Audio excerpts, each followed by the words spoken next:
Assalamualaikum,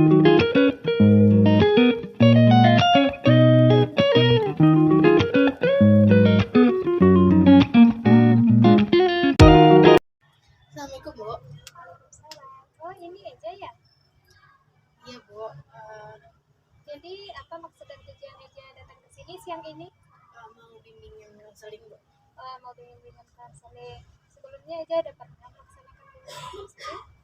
Sudah, Bu. Sudah. Baiklah, Ibu sedikit akan menjelaskan tentang apa itu bimbingan konseling. Di mana bimbingan konseling ini perorangan ini kita duduk bertatap muka seperti sekarang ini, di mana Ibu akan membantu mencarikan solusi dari permasalahan Anda. Terus kita akan membahas permasalahan yang sedang Anda alami saat ini, di mana Ibu nanti akan merahasiakan segala informasi dan data Anda yang tidak patut diberitahu ke halayak umum. Baik, Bu. Jadi apa yang dapat kita ceritakan hari ini? Masalah pengen kuliah di mana, Bu? Soalnya kan sekarang mau pengen kuliah. Jadi nggak tahu pilihannya kemana dan keinginan orang tua maunya di sini gitu. Jadi juga seperti keinginan mau kuliah di Jambi, tapi dari segi orang tua tidak boleh tidak mengizinkan kuliah di sana. Yang pertama karena faktor karena jauh, yang kedua karena kondisi ekonomi, sama satu lagi karena anak perempuan pertama. Makanya kayak mau melepaskan jauh kayak gitu susah, jadi bingung mau menempatkan kuliahnya di mana gitu. Lalu sekarang kuliahnya aja di mana? Sekarang kuliahnya itu pilihan orang tua, yaitu di UIN Syekh M Jamil Jambi Bukit Tinggi. Nah, tapi sebelumnya keinginan itu di Universitas Jambi karena emang udah keinginan. Yang pertama keinginan, yang kedua karena emang membiasakan hidup mandiri. Memang juga di sini hidup mandiri, tapi lebih ke arah yang jauh dan emang pengen sendiri gitu, makanya pengen di sana. Terus dari faktor universitasnya juga bagus kalau menurut saya, Bu. Itu maka alasan saya pengen di situ. Dan tapi mau gimana lagi, dan dari saya pribadi tidak bisa membantah perkataan itu. Jadi kita simpulkan dulu, Eja itu keinginan awalnya dari kecil itu kalau udah besar, kalau mau kuliah itu di Universitas Jambi. Memang begitu? Lalu karena orang tua tidak mengizinkan, Eja itu anak pertama, tapi Eja tetap ingin kuliah di Jambi. Sekarang kuliah di Universitas Syekh MD Jamil di Jambi Bukit Tinggi. Sekolah di UIN ini menurut Eja apa hal positif yang dapat Eja peroleh? Kalau misalnya awal sih, kalau saya ceritakan, Bu, kalau dari awal saya sudah kayak berat karena bukan keinginan saya, yang pertama. Yang kedua dari semakin hari dilakukan, kayak udah terbiasa sama lingkungan, terus sama teman-teman juga. Jadi membiasakan diri supaya kayak gak usah dipaksakan lagi, karena apapun yang dipaksakan itu tidak baik. Makanya jadinya kayak harus membiasakan diri gitu. Dan hal yang positifnya sendiri ya, kalau dari universitasnya sendiri itu kan Islam, terus keagamaan juga, memperdalam ilmu agama. Terus universitasnya juga kayak bagus karena banyaknya ilmu agama. Terus ekstranya juga banyak gitu. Apa jurusan Eja di UIN itu? Manajemen bisnis syariah. Syariah. Nampaknya Eja masih ada rasa-rasa kecewa ya, Iya. karena tidak tercapainya keinginan. Tapi kan karena Eja kuliah di sini kan Eja bisa mendalami ilmu agama, kan ada juga manfaatnya. Apakah hati Eja sudah dapat menerima hal itu? Kalau menerima udah Bu, tapi awal-awal dari semester 1 kan itu online Bu. Jadi kayak berat. Terus melihat teman-teman juga kayak sesuai dengan keinginan kita enggak, jadi ya udah jadi membiasakan diri aja dan sekarang udah oke. Udah oke aja. Jadi dari segi pertemanan Eja aman, dari segi lingkungan sudah aman. Terus Eja udah terbiasa juga hidup di Bukit Tinggi, baik dengan lingkungannya, dengan pertemanannya. Terus kalau menurut Eja, kalau cuaca dibandingkan dengan tempat Eja di kampung gimana? Kalau cuaca dibandingkan sini, kalau di sini daerahnya panas, tapi kalau di daerah kami sendiri itu dingin. Itu aja sih perbedaannya. Kadang pertama kali ke sini itu menyesuaikan tempat kayak Bu. Makanya kayak awal-awal pertama kayak gerah gitu kan, kayak beda aja suasana gitu. Oh ya, apakah Eja pernah sakit di sini, terus mengeluh, nggak mau lagi kuliah di sini? Ada juga pikiran Eja untuk tetap mau pindah ke Universitas Jambi? Kalau misalnya itu enggak ada, soalnya udah membiasakan saja kelas gitu. Oh, udah ikhlas aja. Jadi nggak apa kalau contohnya ada sakit di sini udah mandiri bisa minta tolong aja teman antarin berobat gitu. Ya. Kalau ada kendala di sini biasanya aja masalah itu apa? Kalau contoh permasalahan yang Eja hadapi di sini contohnya seperti apa? Permasalahan dalam Kalau dari segi belajar atau dari segi sosial Eja dengan teman-teman atau dari segi apa permasalahan Eja yang biasanya membuat Eja drop dan Eja berpikir untuk pulang. kalau misalnya masalah besar sih enggak ada, tapi kalau misalnya masalah teman ada kan. Bu. Karena kalau misalnya awal semester 1 semester 2 itu emang asik teman, banyak yang kayak rangkul atau kayak ngerjainnya itu sama-sama. Sekarang udah dari semester 3 4 itu udah terasa kali kalau teman-teman tuh kayak udah ngerjain sendiri-sendiri gitu, jadi terasa deh kayak udah kalau sekarang kita harus sendiri gitu dan nggak bergantung juga sama orang. Eja berarti dulu tuh Eja kalau ngerjain PR tuh sama-sama, terus sekarang udah mandiri. Kalau Eja nggak paham suatu pelajaran gimana bertanya sama guru atau sama teman?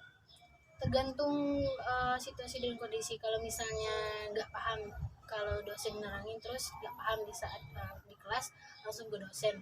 Tapi kalau misalnya jadi ada PR terus belajar kelompok itu sama teman, dan ada si teman yang deket dan dia mau ngajarin daripada teman-teman. Oh ya, betul.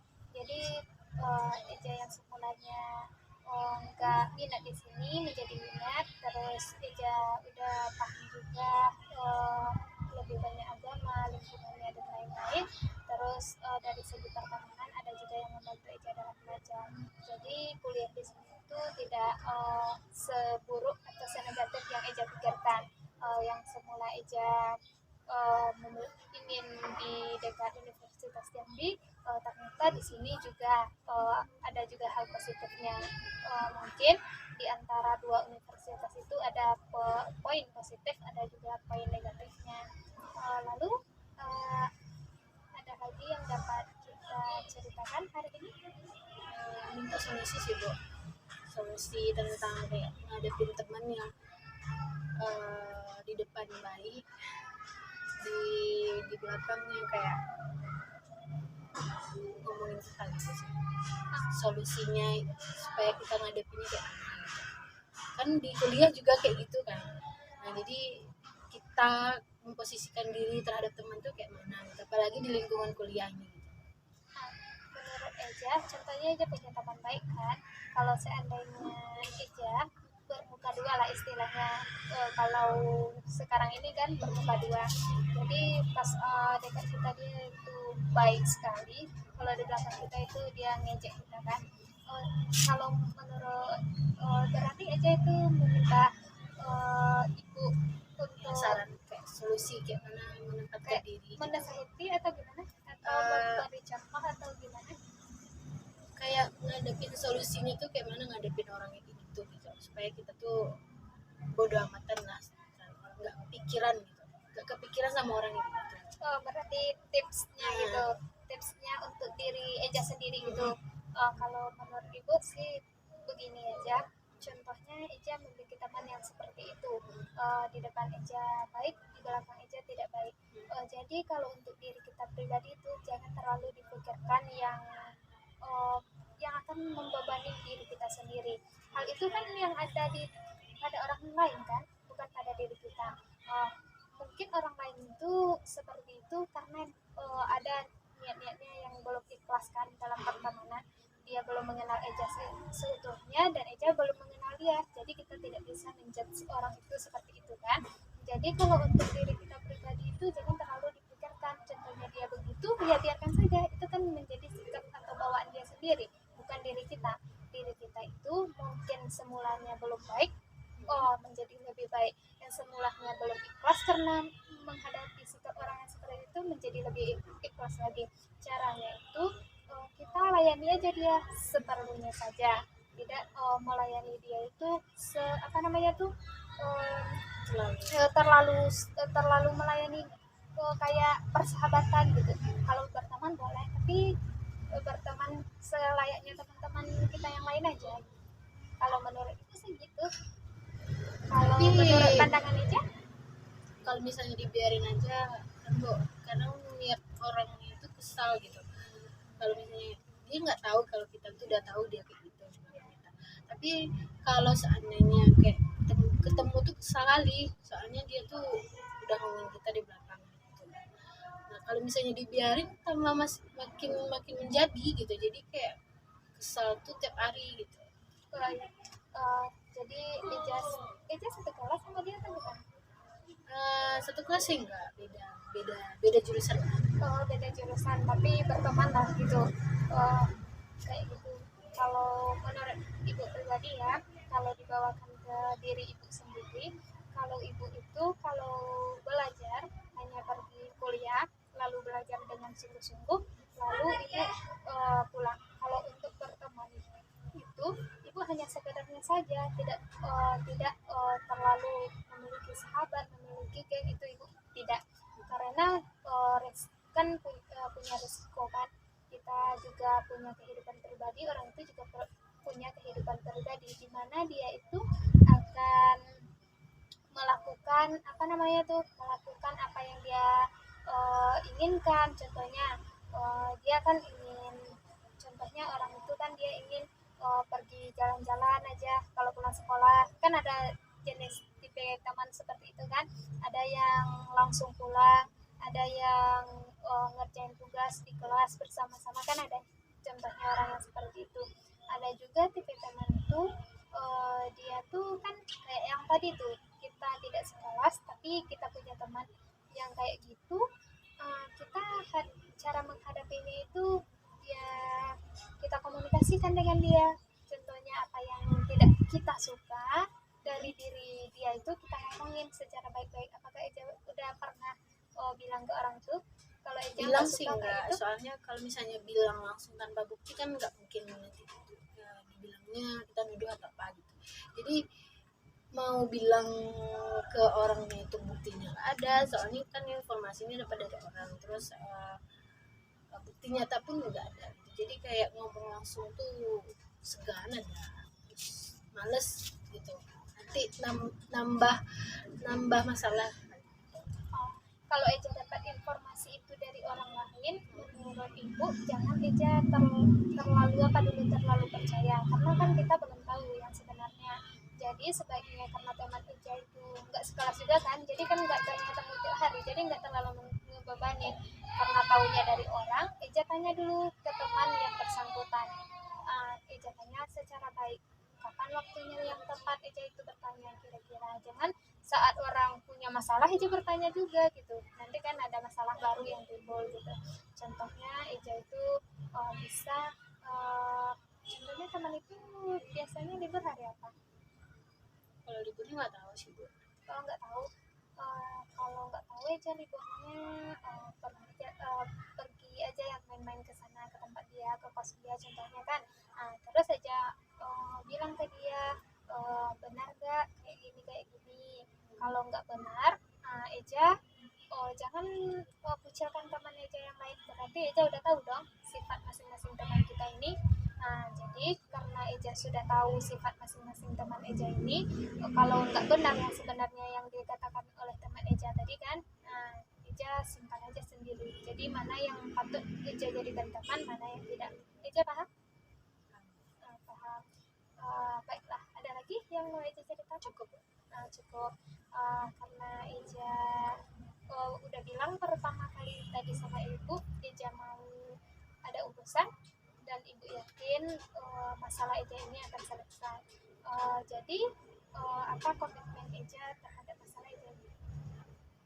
Pertama, karena masalah kuliah tadi, apapun yang terjadi itu ada hikmahnya. Salah satunya yang kita paksakan itu tidak selalu baik, jadi ikuti alurnya. Terus kalau yang kedua masalahnya itu kan tadi tentang teman, jadi biarkan saja dan ikuti aja alurnya. Ya, jadi itu yang kedepannya kalau ada masalah tuh ngomongin ke teman yang bersangkutan. Benar demikian? Baiklah, kalau memang begitu ya. Jadi ibu percaya dan yakin Eja itu bisa menghadapi yang dimana semulanya Eja tidak mampu menghadapi dan sekarang sudah terbiasa. Ibu yakin itu Eja pasti bisa melewati ke depannya. Dalam pertemanan pun Eja pasti akan bisa melewatinya dan mengatasinya dengan berbicara langsung kepada teman tersebut. Jadi kita tutup konseling kita hari ini dengan membacakan Alhamdulillah. Semoga kedepannya Eja menjadi lebih baik lagi dan pertemanan Eja bisa terjalin dengan harmonis dan lingkungan Eja pun bisa Eja sesuaikan. Baik Bu, makasih ya Bu. Ya, sama-sama. Baiklah, karena kita sudah sepakat konselingnya sampai di sini. Jadi kapan kita melaksanakan konseling lanjutan untuk melihat adakah perubahan dari komitmen yang Eja sepakati hari ini? Sepertinya minggu besok bisa Bu. Minggu besok di hari yang sama? Iya Bu. Di jam yang sama? Insya Allah. Baiklah, kalau begitu hubungi saya nanti ya. Ya baik Bu. Baik, terima kasih. Ya Bu.